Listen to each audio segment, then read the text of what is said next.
Hello, welcome to my channel প্রবাসী বাঙালি। আমি দেবস্মিতা।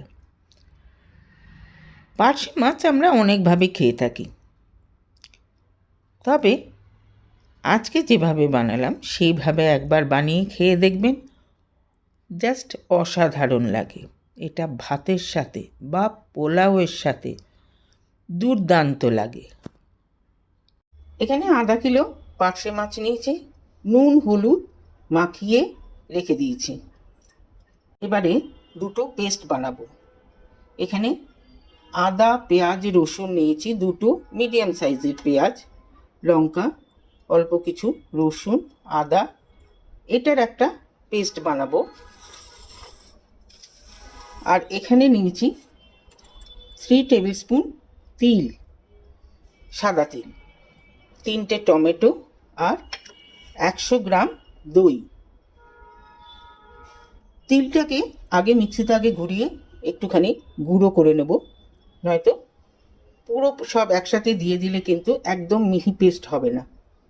তো আমাকে এই 3টে দিয়ে একটা মিহি পেস্ট করতে হবে।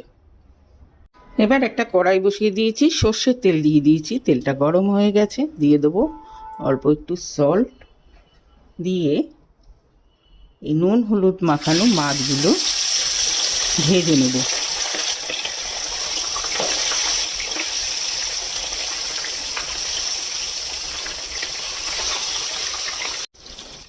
মাছগুলো দুপিটি ভাজা হয়ে গেছে। এবারে মাছগুলোকে তুলে নেব। এইভাবে বাকি মাছগুলোকেও ভেজে নেব। মাছগুলো ভাজা হয়ে গেছে। এবারে এটাতে ফোড়ন দিয়ে দেব 3-4টে লবঙ্গ, 2টো দারচিনি আর 3টে এলাচ ফাটিয়ে দিয়েছি।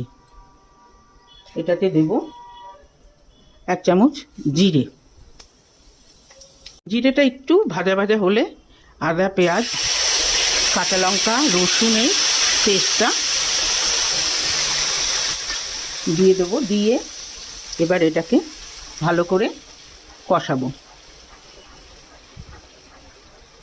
দেবো এটাতে 1 চামচ জিরের গুঁড়ো, 1/2 চামচ ধনের গুঁড়ো, 1 চামচ কাশ্মীরি রেড চিলি পাউডার, আর দেবো 1/2 চামচ হলুদের গুঁড়ো। মশলাটা কষানো হয়ে গেছে, তেলও ছেড়ে দিতে শুরু করেছে। এবারে ফ্লেমটাকে কমিয়ে দেব। কমিয়ে দিয়ে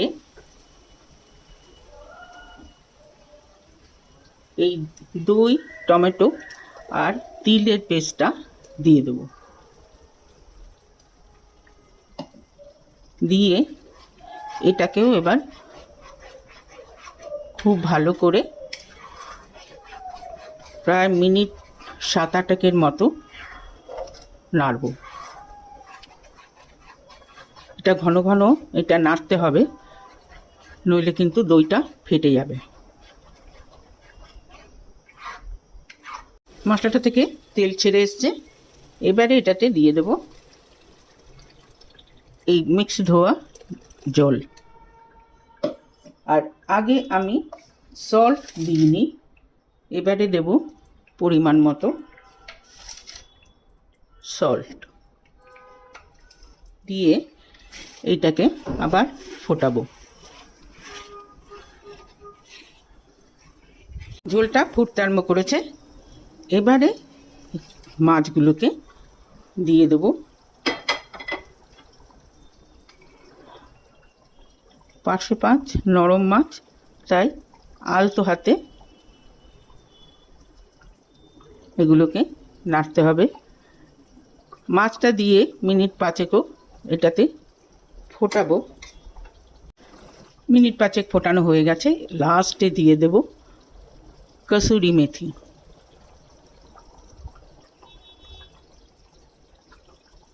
ব্যাস তৈরি হয়ে গেল পার্শে মাছের তিল সুন্দরী।